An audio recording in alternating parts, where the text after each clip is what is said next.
조선야담 이야기 시작합니다. 옛날 옛적 술 마시고 외상 잘하는 새님이 하나 있었습니다. 동네에는 이 새님이 자주 들르는 주막이 하나 있었는데 이 주막은 과부가 혼자 운영하는 곳이었지요. 새님은 이 과부 주모가 있는 주막을 자주 찾았습니다. 그런데 주모는 이 새님이 반갑지 않았지요. 그도 그럴 것이 먹었다 하면 외상이라 술값을 제대로 받아본 적이 없지 뭡니까. 3년 전에 먹은 술값을 금년에도 받기는 틀렸으니 주모는 새님의 멱살이라도 움켜잡고 옷이라도 벗겨 망신이라도 주고 싶은 심정이었지요. 그래도 꼴에 빌어먹을 양반이라 마구 다룰 수도 없고 양반이긴 하여도 끼니 거르기를 밥 먹듯 하는 처지라 차마 다 떨어진 옷 한 벌 벗길 수도 없으니 주모의 속이 아니었습니다. 그런데 이 새님이 오늘 아침 계시도 하기 전에 살인문 밖에서 헛기침을 하며 또 들어옵니다. 보나마나 술 먹고 외상할 것이 뻔한 노릇이니 속이 상한 주모는 한 꾀를 생각하였습니다. 새님, 부탁 하나 들어주시려? 자기를 본체 만체 하던 주모가 오늘은 웬일인가요? 새님은 먼저 말을 걸어오는 것이 왜 이리 반가운지 주인 만난 강아지 꼬리 흔드는 듯한 표정으로 대답합니다. 무슨 부탁인가? 내가 할 수 있는 일이면 뭐든지 들어줌세. 주모는 옳다커니 백지 한 장을 꺼내놓고는 말합니다. 내 본시 짧은 미천 가지고 술장사랍시고 하고는 있는데 술 먹고 술값 안 내는 새님 같은 사람들이 많아 장사를 못하겠어. 앞으론 외상으로 술 차시는 손님은 받지 않겠다고 써주시오. 그러면 제가 술 한 잔 드리리다. 새님은 필시 주모가 자기한테 하는 말임을 알고 있으나 부탁을 들어주겠다고 이미 약조를 하기도 하였고 또 술을 한 잔 주겠다니 하는 수 없이 붓을 들어 외상사절이라고 써주었습니다. 주모는 좋아하며 술청 벽에다 떡하니 붙여놓고는 새님의 술잔에 술을 한 잔 부어 취하하였습니다. 글값으로 술 한 잔 얻어먹으니 기분은 그만이나 그까짓 술 한 잔으로는 간에 기별도 안 옵니다. 그런데 벼룩도 낯짝이 있지요. 3년 전 외상값이 그대로 있는 주제에 외상사절이라는 글까지 써주었는데 어찌 술 한 잔 더 청할 수 있겠습니까? 오늘도 차마 걸리지 않는 발길을 끌고 찾아온 주막인데 입맛만 쩝쩝 다실 수밖에요. 그리곤 가만히 주모의 눈치를 살피나 주모는 모른 채 하고는 마당에 멍석을 펴고 부엌에 김이 무럭무럭 나는 고두밥 시루를 내다가 멍석 위에 펴고 있었습니다. 술 한 잔 더 먹고 싶은 생각이 굴뚝 같으나 자기 손으로 써주고 차마 외상 달라 할 수는 없고 마당에 널고 있는 고두밥을 보니 시장기마저 돕니다. 주모 고두밥이라도 한 줌 주게. 꼴의 양반이라고 말끝마다 하대를 하는 새님의 꼬라지에 비위가 상한 주모는 못 들은 채 하고 고두밥에다 누룩을 확 붓고 버무려 버렸습니다. 새님도 주모의 매정한 처사에 슬그머니 화가 나서 주모를 골탕 먹일 궁리를 하고 있었죠.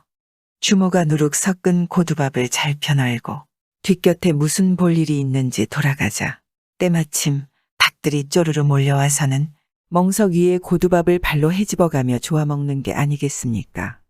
새님은 평소라면 달기새끼라도 쫓아주었을 텐데 매정한 주모의 처사의 심술이나 닭들 행태를 가만히 구경만 하고 있었죠. 그때 주모가 달려와 닭을 쫓으며 너미 집 불구경하는 것 마냥 들마루에 앉아 달기새끼 구경하던 새님을 나무랍니다. 원 세상에, 새님도 밥을 먹고 사는 사람이요? 사람 먹는 음식을 닭이 먹고 있는데도 본체 만체하고 있다니. 주모가 입에 개거품을 물고 악을 쓰며 소리치자 새님이 말합니다. 난 또 그 닭들이 돈 내고 먹는 줄 알았지. 하며 툭툭 털고 일어나자 주모는 어이가 없어 입만 벌리고 있었죠. 서로 얼마나 얄미웠을까요? 그날 이후로 양반이라 체면은 중요한지 새님은 주막에 발길을 하지 않았습니다. 주모는 더 이상 외상을 주지 않아도 되었지만 한편으로는 3년 묵은 외상은 언제 받을지 걱정이었습니다. 그러던 어느 날 주막에 세 사람의 장사치가 들었습니다. 이 장사치들은 돈 1000냥을 모아 한 주머니에 넣어가지고 그 돈으로 물건을 사러 길을 가던 중이었죠. 그런데 그 중 한 사람이 틈만 있으면 그 돈을 몽땅 가지고 도망칠 마음을 품고 있었습니다. 길을 가다 주막이 하나 눈에 띄어 하룻밤 쉬려고 든 것인데 술청 벽에 외상사절이라고 떡하니 붙어 있는 걸 보고는 자기들끼리 수군거립니다. 나쁜 마음을 품은 장사치가 동료에게 말합니다. 여보게들, 오늘 밤은 여기서 잠을 자고 내일 서둘러 또 먼 길을 가시도록 하세.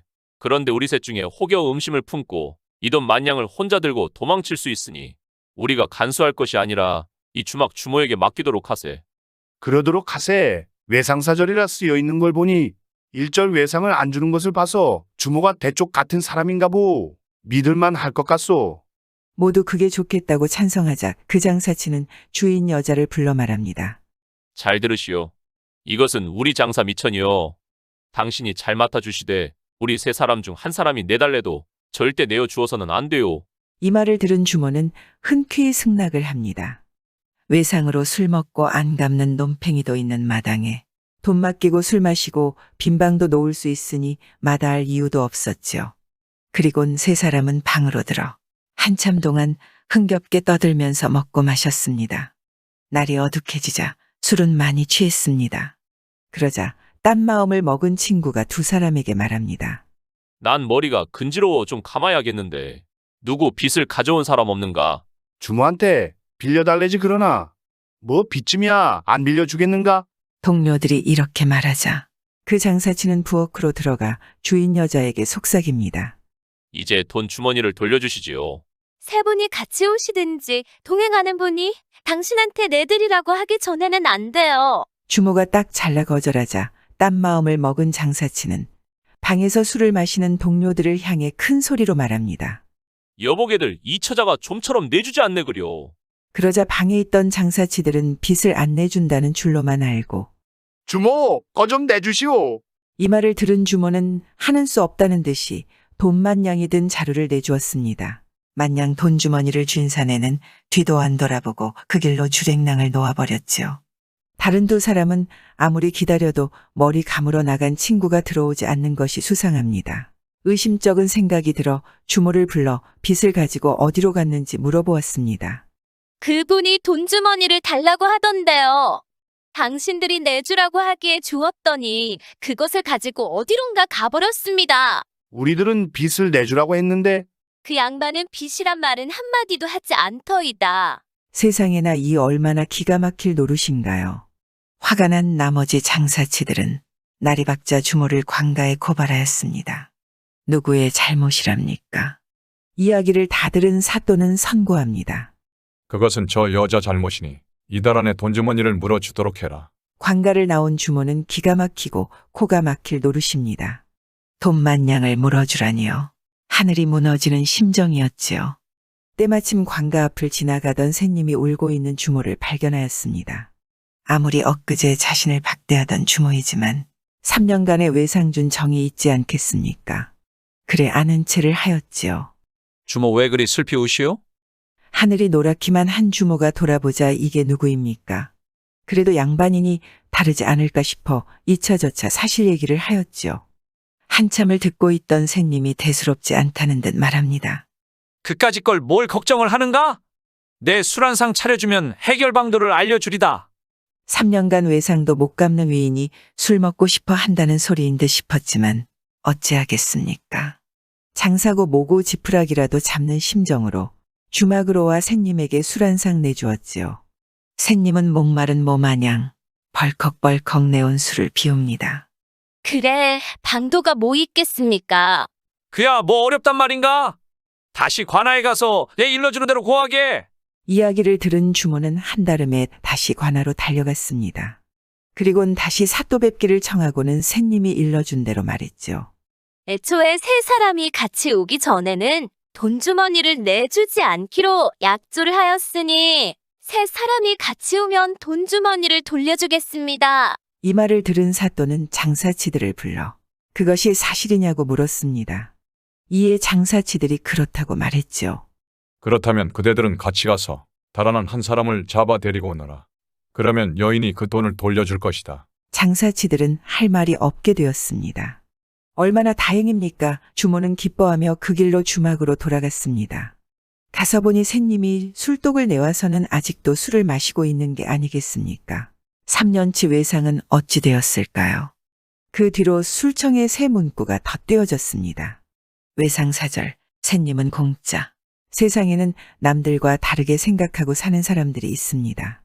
그것도 타고나는 걸까요? 그 생각이 때로는 3년 묵은 외상값을 갚기도 하고 때로는 남의 돈을 훔쳐 도망하게도 하나 봅니다. 참 요지경 같습니다. 돈 없고 힘없는 새님이 자신의 재치로 3년치 외상값 갚은 이야기였습니다. 구독과 좋아요와 함께 오늘도 좋은 날 되세요.